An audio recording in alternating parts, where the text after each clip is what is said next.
Hello everyone, अस्सलामु अलैकुम। तो आज हम बनाने जा रहे हैं गेहूं के आटे की बिस्किट, जो कि बहुत ही टेस्टी बन के तैयार होगी। और इस बिस्किट को हम फ्राई नहीं करेंगे, इसे हम बेक करेंगे। तो बहुत ही इजी से इसे हम कढ़ाई में बेक कर सकते हैं। और ये बिस्किट इतना शानदार बन के तैयार होता है कि आपका दिल खुश हो जाएगा। तो आइए चलिए इस बिस्किट को हम बनाना शुरू करते हैं। तो इसे बनाने के लिए हमने यहाँ पे 1 कप गेहूं का आटा ले लिया है। तो देखिए इस तरीके से हमने कप लिया है और इस कप से हम मेज़र करेंगे। तो यहाँ पे हमने 1 कप गेहूं का आटा लिया है। और गेहूं के आटे को हम जब भी यूज़ करेंगे तो पहले उसे हम छान लेंगे। तो देखिए यहाँ पे हमने एक छलनी में डाल के इसे अच्छे से छान लिया है। और अब हम इसमें बेसन डालेंगे। तो जिस कप से हमने आटा लिया है उस कप से आधा कप हम इसमें बेसन डालेंगे।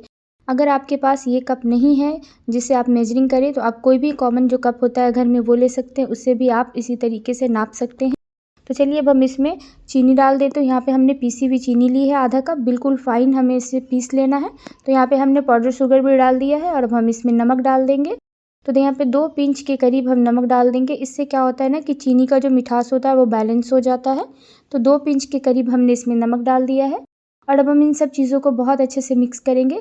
तो देखिए जितना भी बेसन, आटा और चीनी है ना, वो अच्छे से मिल जाना चाहिए। तो इसे बिल्कुल अच्छे से इस तरीके से चला चला के हमें मिक्स कर लेना है।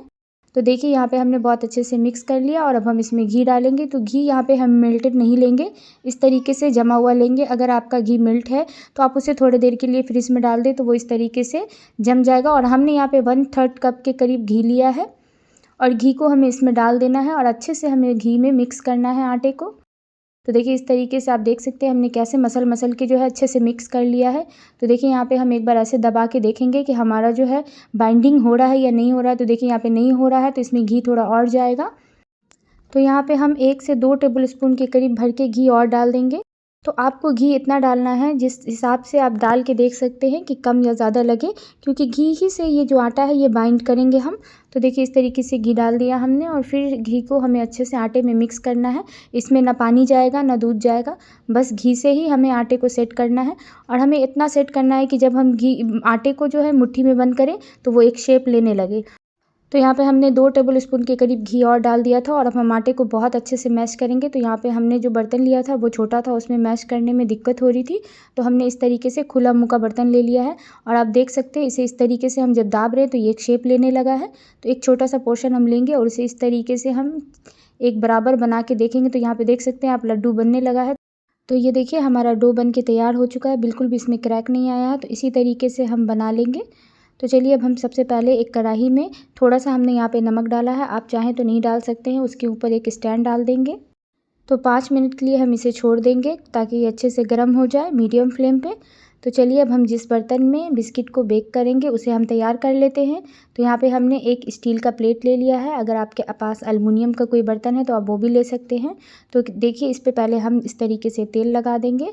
उसके बाद हम इस पे बटर पेपर डाल देंगे। अगर आपके पास बटर पेपर नहीं है तो आप नॉर्मल जो कॉपी का पेपर आता है जिस पे लाइनिंग नहीं होती है वो लगा सकते हैं। और उसके ऊपर आप इस तरीके से तेल लगा देंगे ब्रश से या हाथ से, तो वो भी आपका जो है बटर पेपर बन के तैयार हो जाएगा। तो अगर बटर पेपर नहीं है तो इसी तरीके से जो कॉमन बच्चे लोगों की जो कॉपी आती है बिना लाइनिंग वाली, वो आप ले लें, उसे काट के उस पर तेल लगा दें तो बस बटर पेपर तैयार हो गया है। तो यहाँ पे देखिए हमने बटर पेपर पे भी अच्छे से तेल लगा के इसे ग्रीस करके तैयार कर लिया है। तो चलिए अब हम इसे एक साइड में रखते हैं और बिस्किट बनाना शुरू करते हैं। तो इसके लिए एक कोई जो है चम्मच टाइप का कुछ आप ले लें, जिससे कि आपका जो है ना बिस्किट का शेप एक जैसा बने, कोई बड़ा कोई छोटा नहीं बने।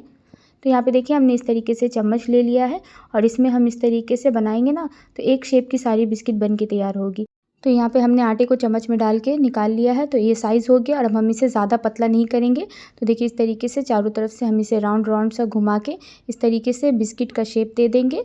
और देखिए आप जिस टाइप का चाहें शेप दे सकते हैं। आप स्क्वायर टाइप में भी बिस्किट बनाना चाहें तो दे सकते हैं, हम राउंड शेप में बना रहे हैं। और उसके बाद ये जो चाकू होता है उसका जो पीछे का साइड होता है उससे हम इस तरीके से इसमें एक कट लगा देंगे, हल्का हल्का सा डीप कट। तो इससे जो है ना इसमें डिज़ाइन अच्छा बन जाता है। चाकू के पीछे के साइड से बनाएं या अगर आपके पास बटर नाइफ़ है तो उससे भी आप बना सकते हैं। तो यहाँ पे हम आपको 2 तरह से डिज़ाइन बना के दिखा रहे हैं बिस्किट पे। एक ये है कि पहले आप इस तरीके से कट लगाएं, उसके बाद इस तरीके से उसके जस्ट अपोजिट आप इस तरीके से कट लगाएंगे तो ये भी एक डिज़ाइन हो जाता है बिस्किट का।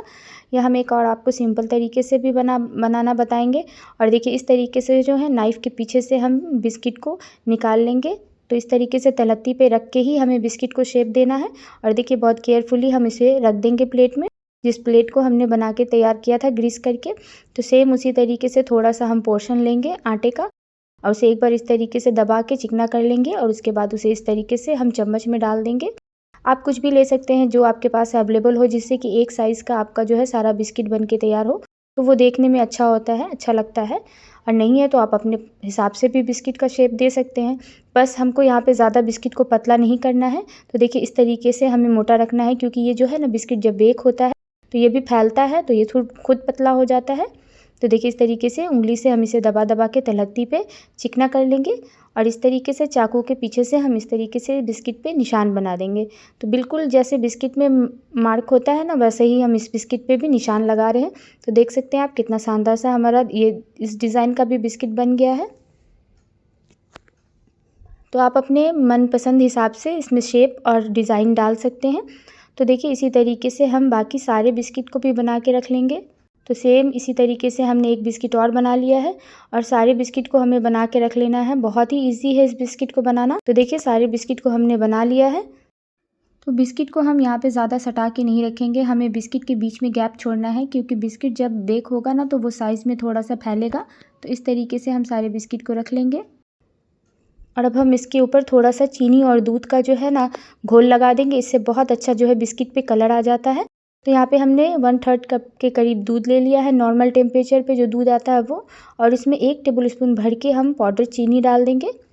पाउडर शुगर जो चीनी पीसी हुई होती है वो हम इसमें डाल देंगे और इसे अच्छे से हम मिक्स कर देंगे। चीनी अच्छे से दूध में डिज़ोल्व हो जानी चाहिए। तो देखिए इसे अच्छे से हमने मिक्स करते हुए डिज़ोल्व कर लिया है। तो अब हम इस पर जो है ब्रश की मदद से बिस्किट के ऊपर लगा देंगे। देखिए इस तरीके से हम ब्रश में हल्का सा दूध में डिप करेंगे ब्रश को और बिस्किट पे हम लगाते जाएंगे। इससे सच पूछिए बहुत अच्छा कलर आता है। और देखिए सारे पे हमने इसी तरीके से लगा देना है। तो यहाँ पे हमने जो बिस्किट बनाया है ना, उसमें हमने बेकिंग सोडा डाला है, ना बेकिंग पाउडर डाला है, ना ही कोई इनो डाला है। बस सिंपल तरीके से ये बिस्किट आपकी बन के तैयार हो जाएगी। तो यहाँ पे सारे बिस्किट पे हमने दूध और चीनी का घोल लगा दिया है और अब हम इसके ऊपर थोड़ा सा चॉप किया हुआ पिस्ता डाल देंगे। तो यहाँ पे हमने पिस्ता और बादाम को बिल्कुल फाइन चॉप कर लिया है। हल्का हल्का सा डालेंगे हम बीच में और हल्का सा प्रेस कर देंगे, तो ये बिस्किट के अंदर अच्छे से जो है फिक्स हो जाते हैं और जब बेक होते हैं ना तो बहुत अच्छे लगते हैं दिखने में भी और खाने में भी। तो जो भी ड्राई फ्रूट आपको पसंद है वो आप उसे बिल्कुल फाइन चॉप करें और उसे डाल के हल्का हल्का सा दबा दें ताकि वो बिस्किट में अच्छे से सट जाए। तो यहाँ पे देखिए हमने सारे बिस्किट में डाल के लगा के रख लिया है। तो चलिए अब हम इसे बेक करने के लिए चलते हैं। तो 5 मिनट पहले हमने कढ़ाई को गर्म होने के लिए छोड़ दिया था। तो बहुत केयरफुली हम इसमें ये बर्तन डाल देंगे। तो देखिए इसे हमने डाल दिया है। अब इसके ऊपर हम एक ढक्कन डाल देंगे। अगर आपके पास एल्युमिनियम का बर्तन है तो आप वो ले सकते हैं, उसमें बेक अच्छा हो जाता है, पर हमारे पास स्टील का था, हमने उसी में डाल दिया है। और इसके ऊपर जो है हम एक मोटा सा कपड़ा डाल देंगे ताकि जो है इसका स्टीम बिल्कुल भी बाहर ना निकले। तो बहुत केयरफुली चारों तरफ से फोल्ड करके आप कपड़े को डाल दें ढक्कन के ऊपर। और देखिए गैस का फ्लेम हम मीडियम टू लो रखेंगे और मीडियम टू लो फ्लेम पे हमें 20 मिनट के लिए इसे बेक होने देना है। बीच में हम इसे खोल के नहीं चेक करेंगे। तो देखिए बस ऊपर से इस तरीके से हम देखेंगे तो 20 से 22 मिनट भी लग सकता है। तो देखिए यहाँ पे बहुत अच्छा सा बिस्किट का कलर आ गया है, बिस्किट हमारा बेक हो चुका है। तो हम इसे ढक्कन को हटाएंगे और केयरफुली इसे निकालना है, क्योंकि ये अभी बहुत गर्म होता है। तो बहुत केयरफुली आप इसे निकालें या थोड़ा ठंडा होने दें, क्योंकि ऐसे भी ये जो बिस्किट है अभी बहुत सॉफ्ट होता है। जब ये हवा लगता है, ठंडा होता है, तभी ये बिस्किट का शेप ले लेता है। तो इसे आप छोड़ दें और अच्छे से ठंडा होने दें। और देखिए यहाँ पे कितना शानदार सा हमारा बिस्किट बनके तैयार हो चुका है। हमने सारे बिस्किट को निकाल लिया है और बिल्कुल अच्छे से हमने इसे ठंडा होने दिया और इसमें से इतनी अच्छी खुशबू आती है कि पूरे घर में आपके इस बिस्किट की खुशबू फैल जाएगी। तो यहाँ पे देखिए हमारी बिस्किट बहुत अच्छे से ठंडी हो चुकी है। तो हम इसका आपको कलर दिखा रहे हैं। पीछे से आप देख सकते हैं कितने अच्छे से ये बिस्किट बेक हुई है और कितना अच्छा सा इस पर कलर आया है। तो बहुत ही शानदार सी हमारी बिस्किट बन के तैयार हो चुकी है और इस बिस्किट को आप आराम से घर में बना के स्टोर भी कर सकते हैं। तो इस बिस्किट को बनाना बहुत ही इजी है। बस आप सही तरीके से इस बिस्किट को बनाएं, जिस तरीके से हमने आपको इसमें बताया है, बस वही मेजरमेंट से अगर आप बिस्किट बनाएंगे तो आपकी भी बिस्किट बहुत ही शानदार सी बन के तैयार होगी। तो देखिए हम आपको यहाँ पे तोड़ के दिखा रहे हैं कितना शानदार सा बिस्किट बन के तैयार हुआ है। तो आप भी इस बिस्किट को एक बार ज़रूर से घर में ट्राई करें। मेरे बताए तरीके से आप बिस्किट बनाएं तो आपकी भी बिस्किट बिल्कुल इसी तरीके से बन के तैयार हो। तो अगर आपको मेरी बनाई हुई ये रेसिपी थोड़ी सी भी अच्छी लगी हो तो प्लीज़ मेरे चैनल को लाइक करें, सब्सक्राइब करें और मुझे कमेंट करके अपना फीडबैक देना ना भूलें। Thank you.